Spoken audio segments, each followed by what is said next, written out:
we have got two collective agreements with the City of Tshwane. One is the wage and salary collective agreement, which has been signed 3 years ago nationally, which indicate that on the third year of implementation, which is 2020-2021 financial year, we should get an increase of 6.25.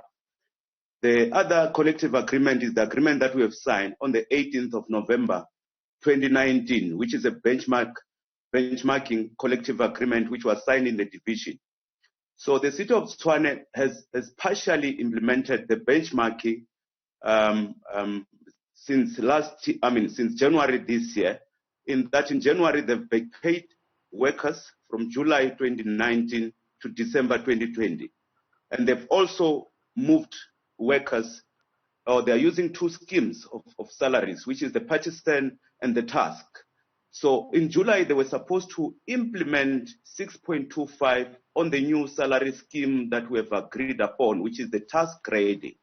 And also they pay workers from two financial year, which is 2017, 2018, 2018, 2019 financial year. Now the city have said they don't have any problem in terms of implementing 6.25.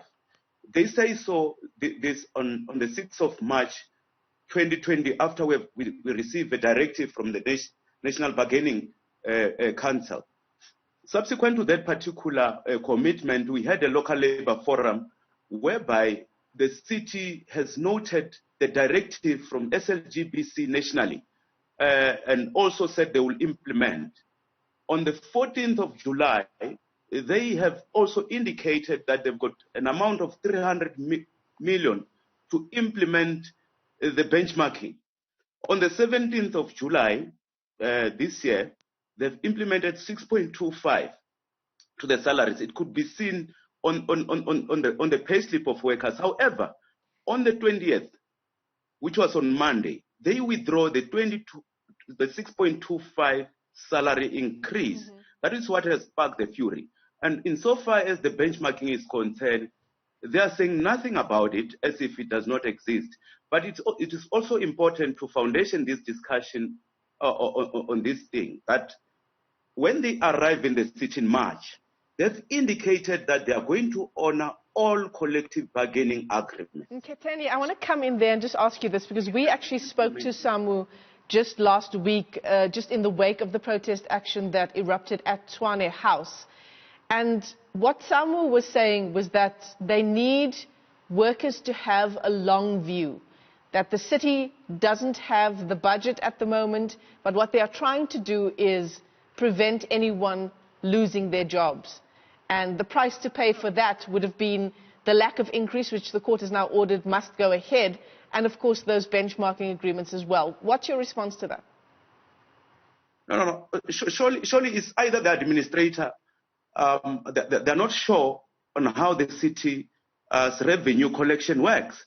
One will have to remind them that the issue of revenue collection, which is city's financial performance, depend on it. It does not start now. It predates the coronavirus pandemic. Yeah. For example, in 2019, already the city was owed an amount of 13.6 billion in terms of collection, because the city does not lack capacity and depth in terms of revenue collection.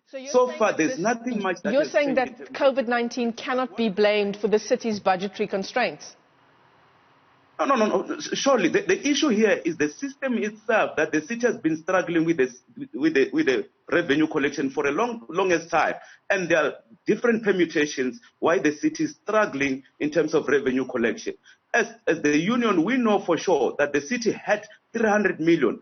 They have then channeled the 300 million to pay SARS and medical aid instead of paying workers because somebody was not doing their job. But surely the administrators seem not to be sure on how the finances in the city is working. We have got companies that has been hired specifically for revenue collections.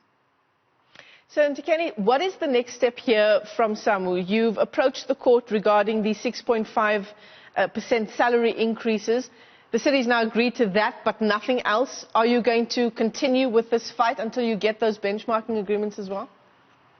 The 6.25, last week they've agreed to pay today. Mm-hmm. I've checked, my balance still remains. The thing is that it's a combination of incompetence from the administrators, in that after agreeing that they're going to pay 6.25, they were supposed to give the officials a mandate to implement 6.25. Insofar as the benchmarking is concerned, we've taken our matter to the bargaining council for enforcement. And we are hopeful that we're going to get a date maybe before the end of this week. And until then, work continues per usual? Look, work has been continuing. One was very much surprised when the employer saying workers were on strike. Remember, we are under regulations. Only 1/3 of the employees are physically at work. The majority of workers are working from home. So when the employer decided to say everybody must come to work, it is wrong, and they know that we are under the regulations. Yeah. Only 1/3 are supposed to be at work, including the lead administrator. Is above 60, is not supposed to be at work. He should be working from home. So workers are still, 1/3 is still at work. The people who are gathering are those who were not supposed to be at work at the time. Yeah. All right, that's a developing story that we will continue to track for you here on the channel. That is SAMWU's regional chairperson, Nkhetheni Muthavhi. And of course, you'll remember the protest action that erupted in Tshwane just last week. That story continues. Time now.